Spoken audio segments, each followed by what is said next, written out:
तुम्हारो नाथ, देवता भी दुंदुभी बजाते, गूंज उठा शंखनाद,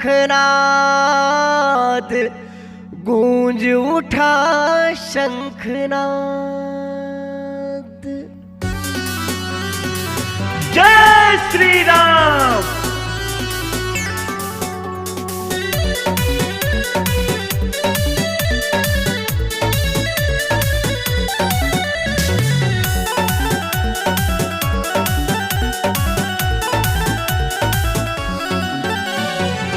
पूरी दुनिया में है देखो भगवा ध्वज का शोर, अवध का राजा अवध आ रहा, धूम मची चहुं ओर।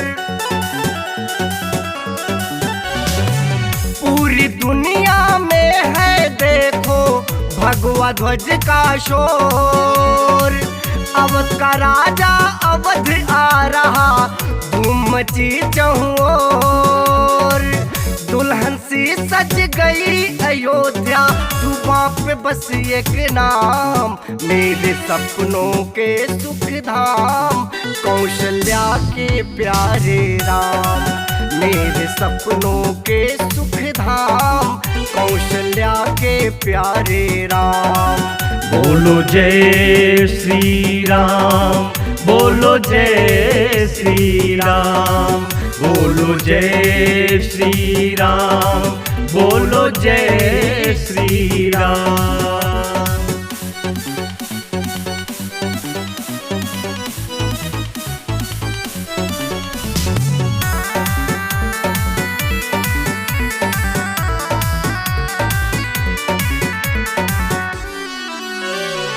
धर्मधुरी तो प्रभु हैं मेरे, मर्यादा पुरुषोत्तम है, संघारे निश्चर बहु तेरे, सुख सागर सर्वोत्तम है। धर्मधुरी तो प्रभु हैं मेरे, मर्यादा पुरुषोत्तम है, संघारे निश्चर बहु तेरे, सुख सागर सर्वोत्तम है। भाव भगत की साक्षी से बरी, भाव भगत की साक्षी से बरी, मोक्ष दिए निष्काम, मेरे सपनों के सुख धाम, कौशल्या के प्यारे राम। मेरे सपनों के सुख धाम, कौशल्या के प्यारे राम। बोलो जय श्री राम, बोलो जय श्री राम, बोलो जय श्री राम, बोलो जय श्री राम। बोलो सियावर रामचंद्र की जय।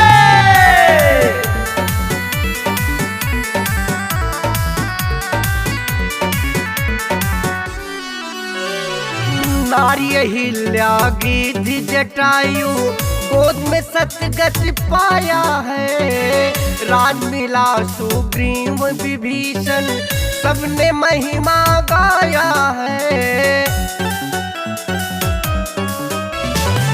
नारी अहिल्या गिद्धि जटायु, गोद में सतगति पाया है, राज मिला सुग्रीव विभीषण, सबने महिमा गाया है।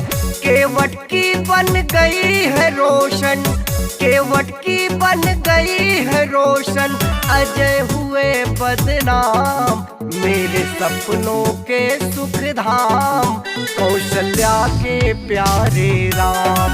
मेरे सपनों के सुख धाम, कौशल्या के प्यारे राम। बोलो जय श्री राम, बोलो जय श्री राम, बोलो जय श्री राम, बोलो जय श्री राम।